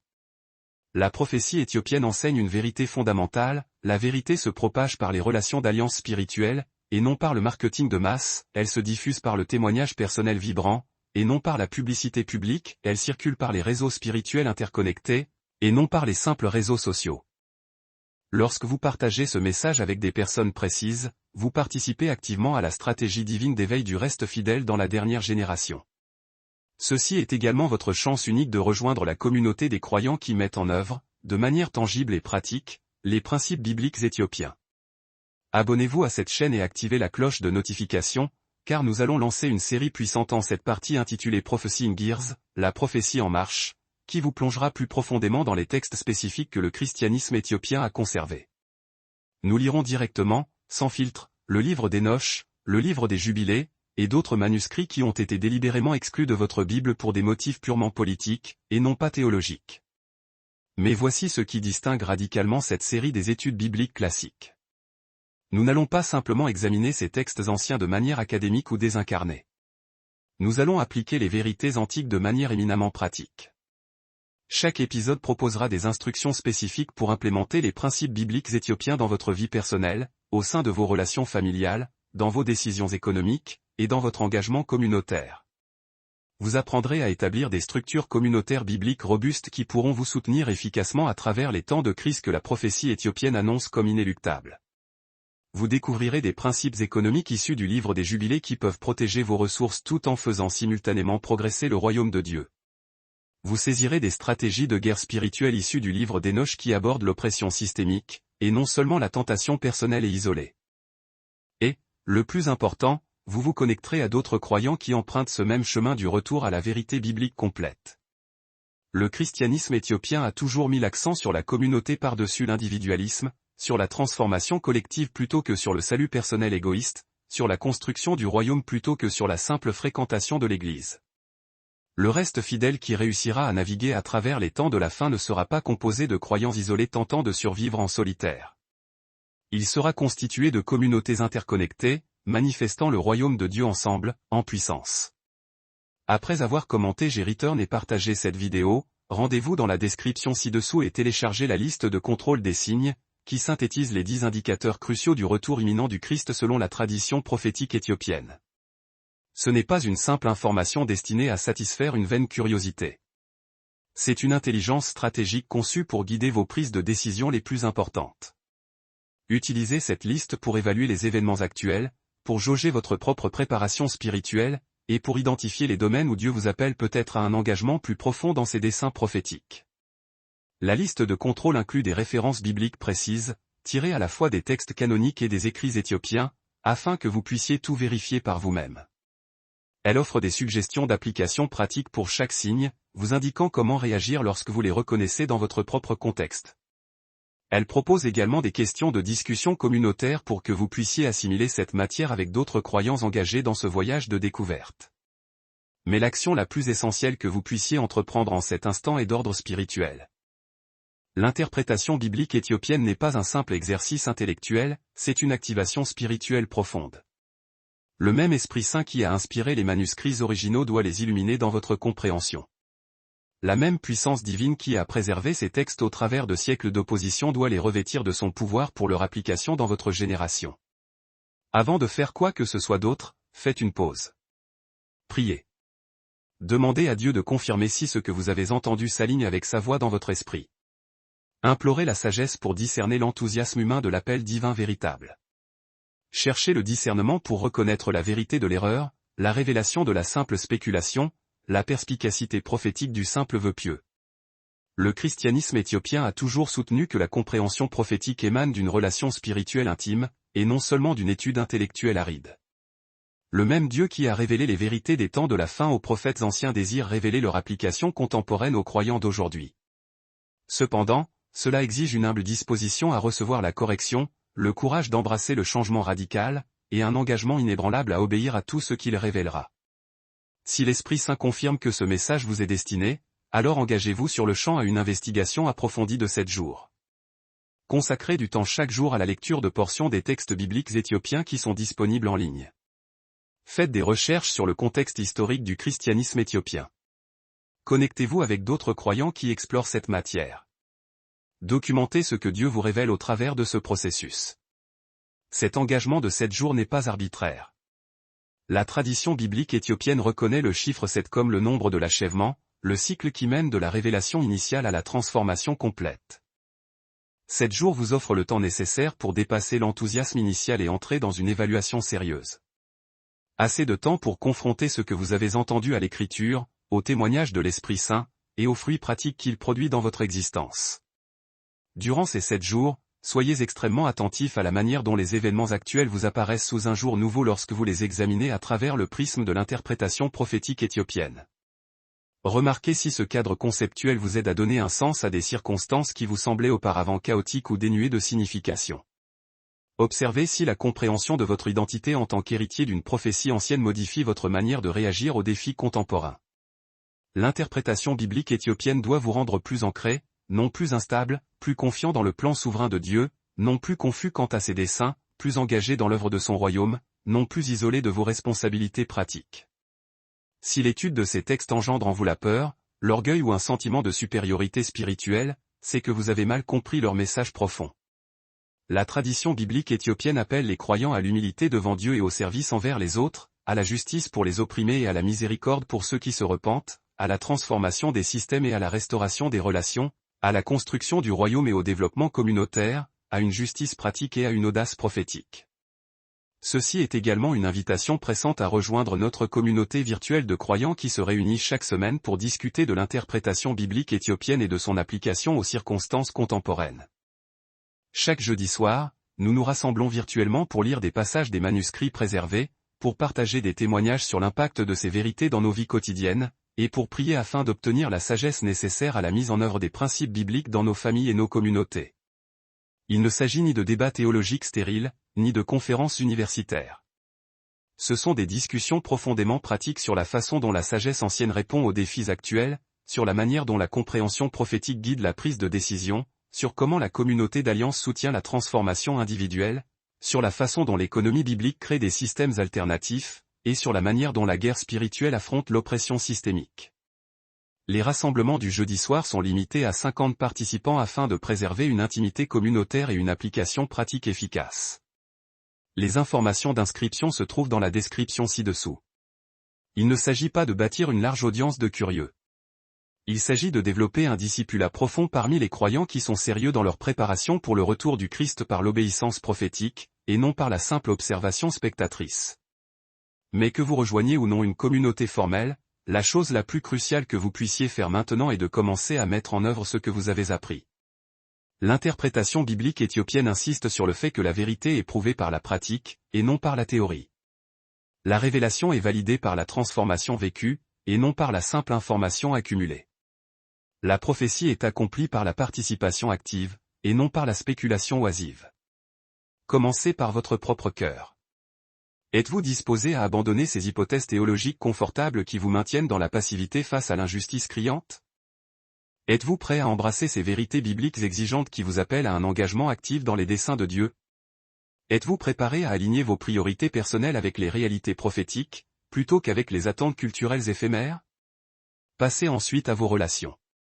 Comment pouvez-vous commencer à édifier une communauté biblique d'alliance avec d'autres croyants qui partagent votre soif d'une vérité complète? Comment pouvez-vous créer des réseaux d'entraide et de soutien mutuel qui manifestent le cœur de Dieu pour la justice? Comment pouvez-vous soutenir ceux qui s'éveillent, comme vous, à leur vocation prophétique en cette génération? Élargissez enfin à vos ressources.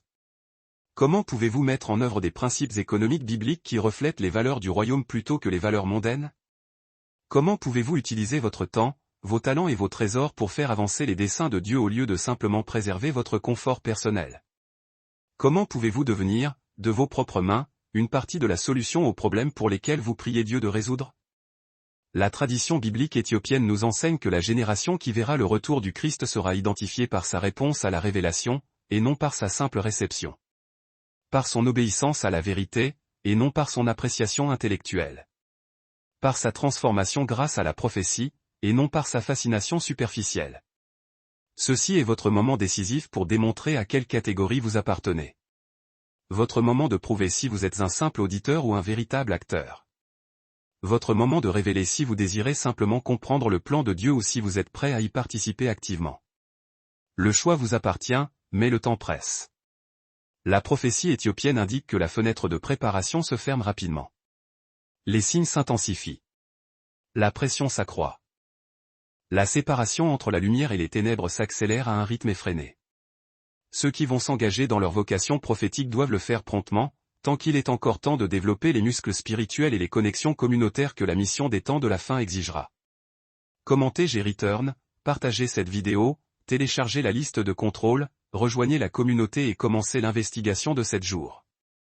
Mais le plus important de tout, commencez la transformation de toute une vie à laquelle l'interprétation biblique éthiopienne vous appelle. Car il ne s'agit pas seulement de comprendre ce que la Bible éthiopienne dit du retour du Christ. Il s'agit de devenir qui la Bible éthiopienne dit que vous êtes, en préparation pour son retour. Permettez-moi de clore par une prière qui reflète le cœur de la tradition biblique éthiopienne et l'espérance solennelle de ce moment prophétique. Père Céleste, nous te remercions d'avoir préservé la vérité lorsque les institutions s'efforçaient de la supprimer, d'avoir maintenu la prophétie lorsque la politique cherchait à l'édulcorer, et d'avoir protégé les manuscrits lorsque la persécution tentait de les anéantir. Nous reconnaissons que ta providence nous a conduits à cet instant, à ce message, à cet appel. Ouvre nos yeux pour que nous nous voyions comme tu nous vois, non pas comme des victimes passives des circonstances, mais comme les héritiers directs des promesses divines. Non pas comme des survivants cherchant désespérément à s'échapper, mais comme des vainqueurs se préparant pour la victoire triomphale. Non pas comme des croyants individuels aspirant à atteindre le ciel, mais comme une communauté d'alliance œuvrant à amener le ciel sur la terre. Donne-nous le courage d'embrasser la plénitude de la vérité biblique, même lorsqu'elle remet en question nos certitudes les plus confortables. Accorde-nous la sagesse de distinguer ta voix des murmures culturels, la perspicacité prophétique de la simple opinion humaine, l'appel divin de l'ambition personnelle. Fortifie nos cœurs pour le voyage qui nous attend. Le voyage de retour vers les sentiers antiques qui mènent aux desseins éternels. Le voyage vers une compréhension biblique complète qui produit une transformation pratique et visible. Le voyage vers des relations communautaires qui reflètent fidèlement les valeurs inébranlables du royaume. Prépare-nous pour les missions que tu as choisies pour cette génération. Fais de nous des intendants fidèles de la révélation que tu nous as confiée. Aide-nous à marcher d'une manière digne de la vocation qui nous a été adressée, avec toute humilité et douceur, avec patience, nous supportant les uns les autres dans l'amour. Unis-nous aux croyants du monde entier qui s'éveillent également à leur identité et à leur but prophétique. Connecte-nous en des réseaux de soutien mutuel et d'action collective qui peuvent démontrer la puissance de ton royaume pendant que nous attendons ton retour. Et Seigneur, nous prions pour ceux qui regarderont cette vidéo, qui entendront ce message, qui rencontreront ces vérités pour la première fois. Ne les laisse pas être de simples auditeurs, mais donne-leur la grâce d'être des pratiquants. Transforme la révélation en activation, la compréhension en obéissance, la connaissance en avancement du royaume. Nous nous engageons envers toi en cet instant, non pas seulement comme des croyants espérant le salut, mais comme des disciples prêts pour la mission. Non pas seulement comme des membres d'église maintenant la tradition, mais comme des bâtisseurs du royaume créant la transformation. Non pas seulement comme des individus poursuivant la bénédiction personnelle, mais comme des représentants communautaires manifestant une puissance collective. Utilise-nous selon tes desseins en cette génération. Fais de nous des signes et des prodiges de ta bonté.